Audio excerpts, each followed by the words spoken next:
इथून. हो दादा, बोला की. 2 दिवस झालं काय खाल्लं नाही. एक नाश्त्याला 20-30 रुपये द्या की. अहो नाहीत ना दादा. बघा दादा. आहेत ना ते द्या. हा हे घ्या दादा, 20 रुपये नाही 100 रुपये खा आणि बाकीचे पैसे आणून द्या. मी जर कोणाचं चांगलं केलो, देव माझं बी चांगलं करते. हे हो घेऊन मालिक. जा, हा? हो आणि या आम्ही इथंच बसून राहतो. हा या हो. लवकर या. आईला हे तर लय घायराती दिसायलेत. 20 रुपये मागेल ते 500 रुपये दिलेत. 100 तर खाल्लं म्हणतो आणि 400 वापस देतो.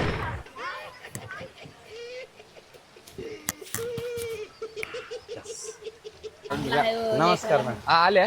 हो का, 400 रुपये तुमचे. तुम्ही 100 रुपये खर्च का? हो खाल्ले खाल्ले. अरे बघा, मी म्हणलो ना, तुला म्हणलो नाही, आपण जर देव कोणाचं भलं केलं, देव आपलं भलं करते. कारण की नाही दादा, ह्याची नोट होती, जाली नोट होती, भारतीय बच्चों का बँक. नकली नोट होती, आमच्या लेकरायची घेऊन आले तर खिशात राहिली होती. त्याला आपलं खर्च पाणी झालं.